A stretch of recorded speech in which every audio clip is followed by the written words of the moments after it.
Hey everyone, and welcome back to Parenting Potter, a series where I take a analytical and critical look at some of the parenting roles and surrogate parents in the Harry Potter series. You may have noticed that Parenting Potter went on a little bit of a hiatus for a while. I was planning on doing episodes every 3 weeks, and that went really well for the first 3 episodes, and then didn't happen for this one, but now we're back.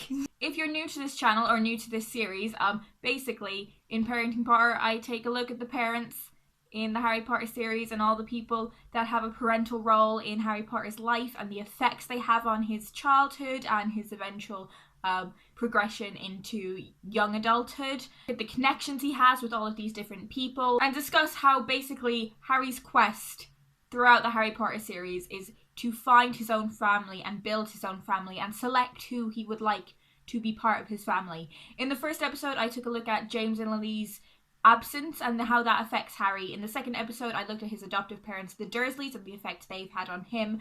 And on the third episode I looked at 2 of the main surrogate fathers in the series, Remus Lupin and Sirius Black. In this episode I was planning on looking at the Weasley parents, Arthur and Molly, but when I started doing my research and some thinking, I was like, why not devote a whole episode to Molly?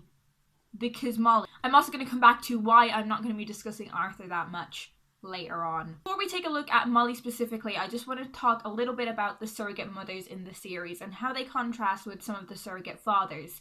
The surrogate fathers tend to have a specific purpose and a role in Harry's life. So Sirius Black has the status of godfather. Remus Lupin has the status of being a teacher. Albus Dumbledore, who I will look at later on in the series, has the status of being a head teacher. Whereas someone like Molly doesn't have kind of a specific role. She's Harry's best friend's mum. Male characters also often have a specific type of advice they can bestow on Harry. That's something I talked about in the Sirius and Remus episode. All the links to the previous episodes will be down below as well if you want to check them out. Whereas the mother figures tend to be more focused on underlining the main messages throughout the series and helping the bigger cause. They also draw attention to the highly gendered nature of parenting. The maternal role is so highly associated with food and caregiving and nourishing children. For so long, this idea of cooking and maintaining the household has been so central to the Western domestic economy. Mother figures are so often associated with not only feeding their children but taking care of their general well-being and the household and ensuring they're not in danger.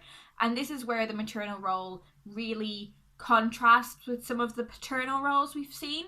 So there's a huge amount of conflict between someone like Molly and someone like Sirius, who doesn't really think about Harry's well-being all that much. That's something we really see in the Order of the Phoenix, these 2 characters clashing about how they think it's best to take care of Harry. So this caring personality is so central to many of the mother figures throughout the Harry Potter series, and that might seem a little bit gender role-y. It is a bit gender role-y, but you need to remember that so much of Harry Potter is a social commentary. Yes, the mother's role is so closely associated with caregiving, but for someone like Molly Weasley, this is set in the 90s, and of a family with that kind of economic standing, it's quite probable that she would be a stay-at-home mother. The series also emphasizes the importance of a woman being able to make her own decisions, the power of being a mother and how immense it is to be a mother, and how you can be other things as well as a mother.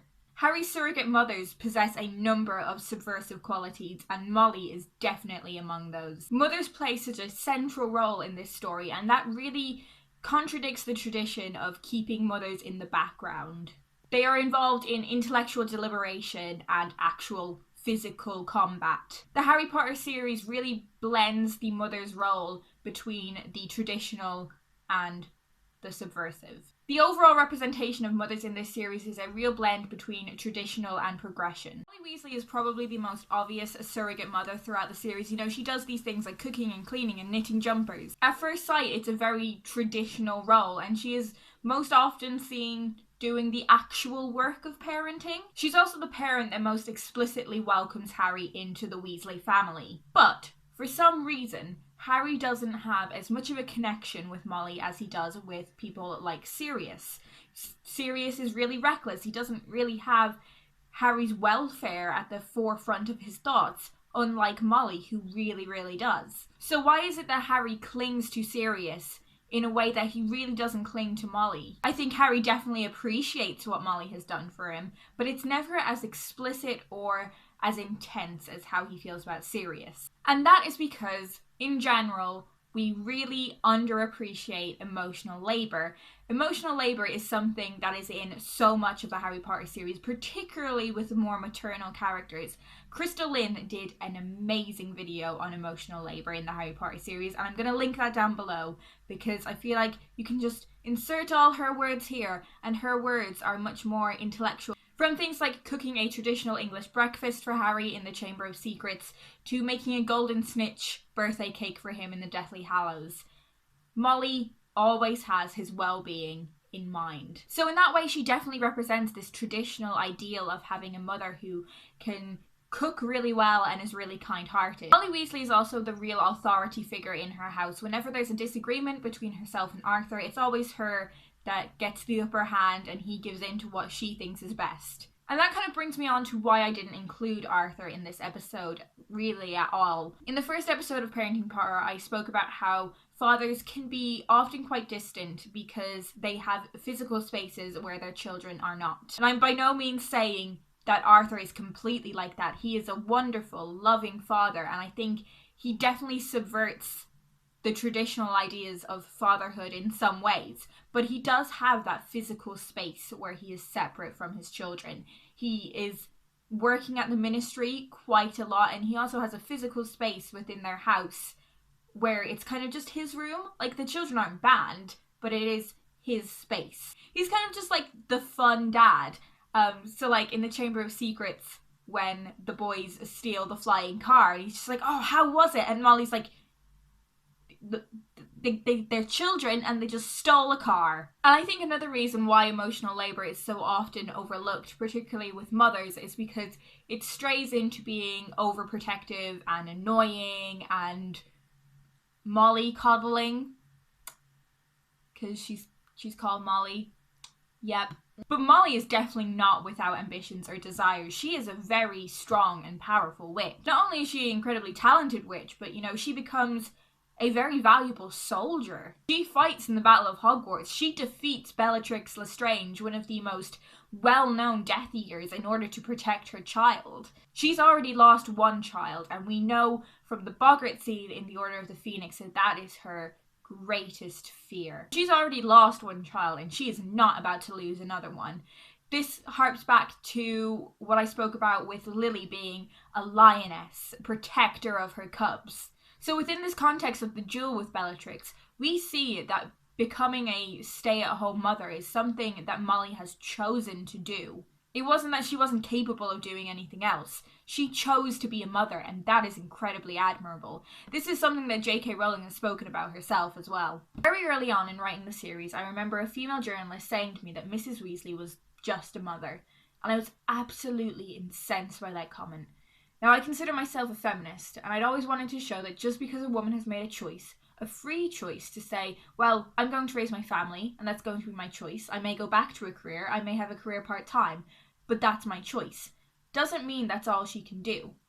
And as we proved there in that little battle, Molly Weasley comes out and proves herself the equal of any warrior on that battlefield. So what Molly's duel with Bellatrix shows is that she could have had a career. She could have gone on to use her incredible magical talents for a really impressive career, but she chose to have a family. And choice is still a pillar of modern day feminism. So what Molly does in this series is, one, she subverts gender roles while still kind of sticking to some traditional female roles. She emphasizes the important nature of choice. Molly's open acceptance of Harry into the Weasley family really shows him that he can choose what family he wants to be part of.